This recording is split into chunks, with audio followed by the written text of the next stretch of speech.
नमस्कार, between the lines with नीलू रंजन में आपका स्वागत है। आज हम बात करेंगे नक्सलियों की। नक्सली अब भाग रहे हैं, बस्तर से भी भाग रहे हैं, झारखंड से भी भाग रहे हैं, उड़ीसा से भी भाग रहे हैं।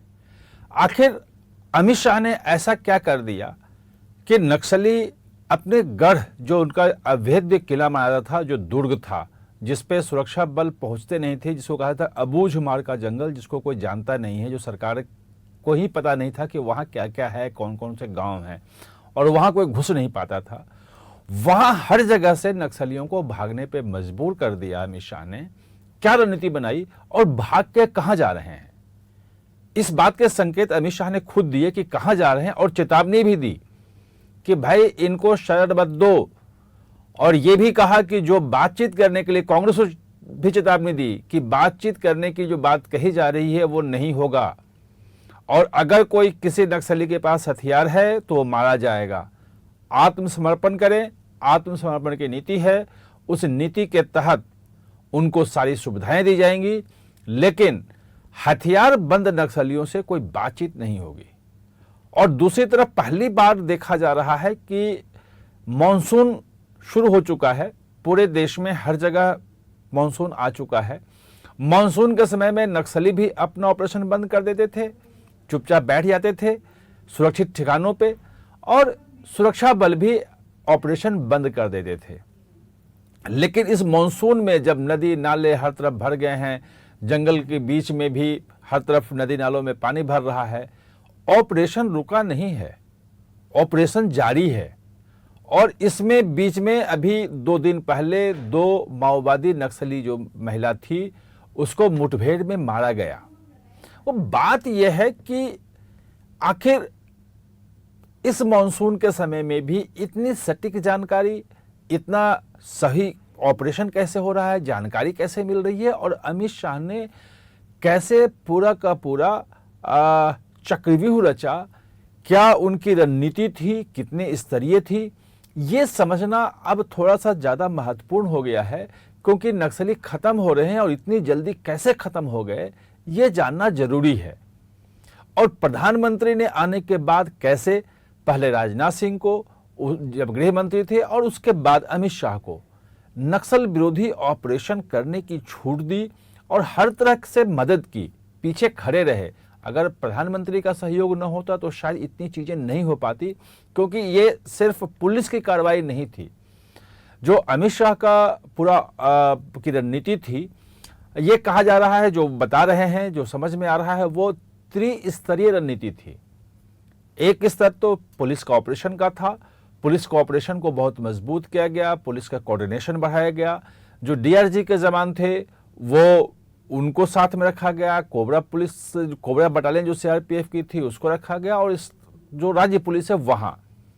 और सबसे बड़ी समस्या होती थी कि जहाँ जहाँ राज्य की सीमाएं मिलती थी, महाराष्ट्र के गढ़चिरौली में राज्य की सीमाएं मिलती है, तेलंगाना से मिलती थी, उड़ीसा से मिलती थी, और झारखंड से मिलती थी, तो नक्सली एक जगह से दूसरी जगह, जब एक जगह ऑपरेशन होता था तो दूसरे राज्य में वो भाग जाते थे आसानी से।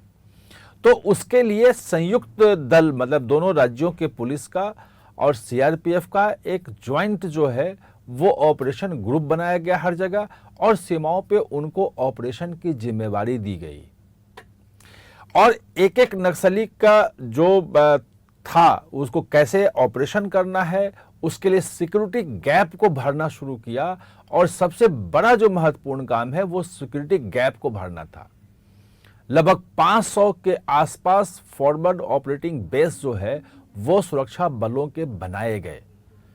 फॉरवर्ड ऑपरेटिंग बेस का मतलब यह है कि वहां लगभग 200 जवान, जिसमें डीआरजी से लेके, कोबरा से लेके, स्थानीय पुलिस से लेके सब होते हैं, फोर्टिफाइड होता है।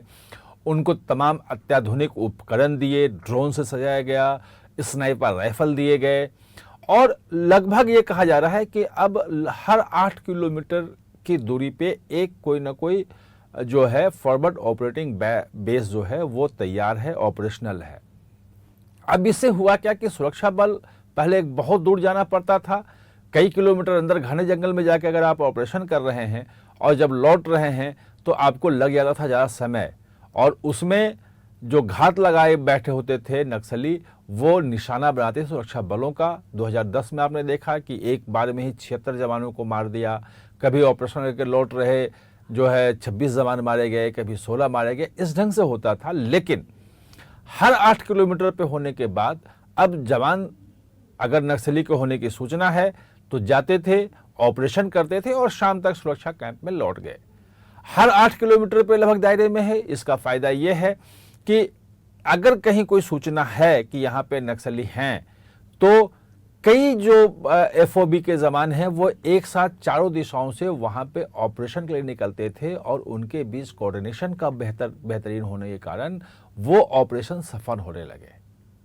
और उसका आंकड़े आप देख सकते हैं कि कैसे पिछले साल ही लगभग 300 नक्सली मारे गए, इस साल भी लगभग 150 से ऊपर नक्सली मारे जा चुके हैं। बड़े बड़े नक्सली, बड़े बड़े मतलब आप सोच सकते हैं कि बसव राजू जो उनका जनरल सेक्रेटरी का मतलब कि जब कम्युनिस्ट जो होते हैं, माओवादी होते हैं, उसमें सबसे बड़ा पोस्ट जो होता है वो जनरल सेक्रेटरी का होता है, यानी कि टॉप कमांडर। मिलिट्री का भी था और विचारधारा का भी। वो उसको मार गिराना यह कोई छोटी बड़ी घटना नहीं थी। और बिल्कुल एग्जैक्ट सूचना मिलने पे कोरेगुट्टा की पहाड़ी पे आपने देखा कि किस ढंग से लगभग 21 अप्रैल से लेके और 11-12 मई तक ऑपरेशन चला। वो 20 से 22 दिन ऑपरेशन वो चला। और कोरेगुट्टा की पहाड़ी पे 40 साल बाद यानी आज़ादी के बाद पहली बार वहाँ झंडा फहराया गया। वहाँ पे तेलंगाना से लेके झारखंड से लेके जितने टॉप नक्सली थे उनका पूरा बेस था वहाँ पे लेथ मशीन लगा करके हथियार बनाना, सब कुछ बनाना, आईईडी बनाना, वो तमाम चीज़ें वहाँ पे हमने देखा। जो मतलब बीआरएल जो होता था, जो फेंकते थे, वो तमाम चीज़ें वहाँ बन रही थी। उसको निशाना करना, ये जो सफलता है, ये सफलता है जो एक रणनीति का एक हिस्सा है, यानी कि ऑपरेशन, सुरक्षा बलों का ऑपरेशन। उससे भी ज़्यादा महत्वपूर्ण जो है कि एक बार, सबसे बड़ी बात थी कि एक बार अगर कोई जगह खाली हुई, नक्सली भागे, तो आम लोगों को वहाँ कैसे रोका जाए, आम आदमी कैसे फिर से नक्सलियों के विचारधारा में न फंसे, उनके दबाव में न आए। इसके लिए सरकार की जो योजनाएं हैं और ख़ास तौर पे जन कल्याणकारी योजनाएं हैं, वो तत्काल लोगों तक पहुंचाना। मैंने खुद जब एफओबीज का दौरा किया था तो एफओबीज के साथ में ही जैसे कोई ऑपरेशन का बेस बना वहाँ पे, तो तत्काल वहाँ पे राशन की दुकान लग जाती है, तत्काल वहाँ पे आंगनबाड़ी खुल जाता है, स्कूल खुल जाते हैं, वहाँ पे मुफ्त राशन मिलने लगता है। लोगों के घरों में जो है पक्का मकान जो बनाने के लिए प्रधानमंत्री आवास योजना है उसके पैसे मिलने लग जाते हैं, शौचालय का मिलने लगता है, बिजली जो है वहाँ आने लगती है, सड़क आ जाती है वहाँ पे, और सोलर जो है लाइट तत्काल मिल जाता है, और स्वास्थ्य की वहाँ पे स्वास्थ्य केंद्र भी, इलाज की सुविधा मिल जाती है। और तत्काल तो जो बेस कैंप बनता है उसमें उनका डॉक्टर भी होता है, तो वहाँ पे भी आम ग्रामीणों का चेकअप होता है। जैसे पूर्ववर्ती में जब बना था बेस कैंप, तो हिडमा जो उनका कमांडर था बटालियन नंबर 1 का, उसकी माँ का भी वहाँ पे चेकअप हुआ था। तो ये तमाम चीज़ें करके कि एक बार जब सरकार उन तक पहुँच जाती है, ये जन कल्याणकारी जितनी भी योजना है उसका लाभ मिलने लगता है, तो उन ग्रामीणों का फिर से नक्सलियों की तरफ जाने की संभावना कम हो जाती है। तो रणनीति का जो दूसरा अहम हिस्सा जो था वो अमित शाह का, वो ये रहा कि सुरक्षा गैप को भर के और सरकार की जन कल्याणकारी योजनाओं के साथ वहाँ पहुँचना। और इसका तीसरा भी कम महत्वपूर्ण नहीं है, वो है विकास। क्योंकि सिर्फ मुफ्त में जन कल्याणकारी योजनाएं पहुंचा देने से, मुफ्त राशन देने से कब तक आप लोगों को रोके रखेंगे। वहाँ लोगों को विकास दिखे, लोग आत्मनिर्भर हो, उनकी आर्थिकी अर्थव्यवस्था ऐसी हो कि उनके जीवन में सुधार हो, उनको रोजगार कैसे उपलब्ध हो, इस तमाम चीज़ों पे वहाँ पे बहुत विस्तार से माइन्यूटली अमित शाह ने न खुद बैठकें की, उसकी मॉनिटरिंग की। जो टावर लगाने की बात थी, पहले सिर्फ होता था कि इतने टावर लगाए जाएंगे, ये लगाए जाएंगे, और कब लगता था, उसमें देरी होती थी, टावर उड़ाते थे। सुरक्षा कैंप के साथ साथ मोबाइल के टावर लगने शुरू हुए तो टावर बच गए वहाँ पे।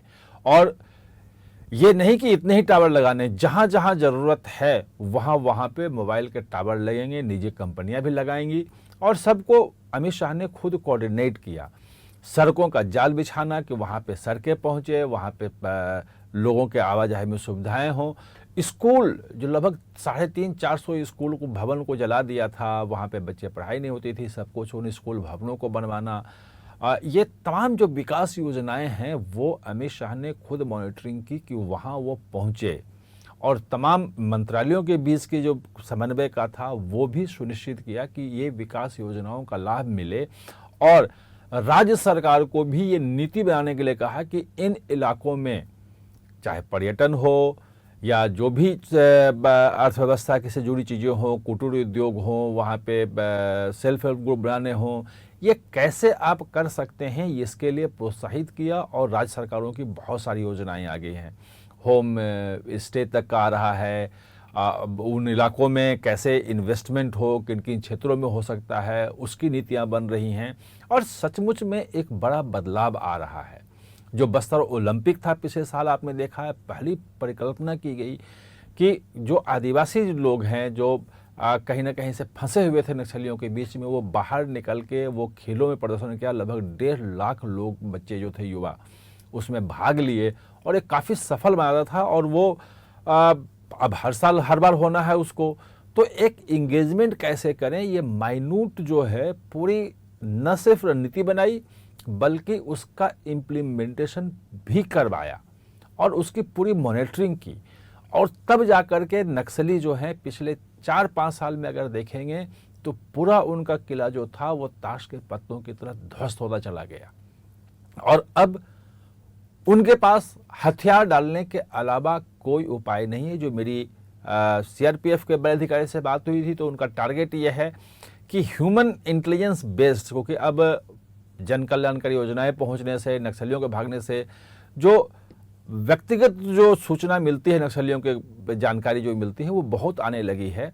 और उसके माध्यम से ऑपरेशन किया जाएगा। और कोशिश ये है कि अक्टूबर तक जो है सारे नक्सली, जितने बड़े लीडर 4-5 बचे हुए हैं उनके सेंट्रल कमेटी के मेंबर, और जो और भी कुछ नक्सली बड़े बचे हुए हैं, या तो वो सरेंडर कर दें या उनको जो खुफिया जानकारी है, जो इंटेलिजेंस गैदरिंग है, उसके थ्रू इनकाउंटर करके उनको ख़त्म किया जाए। तो इस ढंग से जो 5 दशक पुरानी समस्या थी, जिसको मनमोहन सिंह ने कहा था कि आंतरिक सुरक्षा के लिए सबसे बड़ा खतरा है, भारत को उस खतरे से मुक्त कराने के कगार पर अमित शाह ने पहुंचा दिया है। आप हमारे साथ चर्चा में जुड़े, इसके लिए बहुत बहुत धन्यवाद।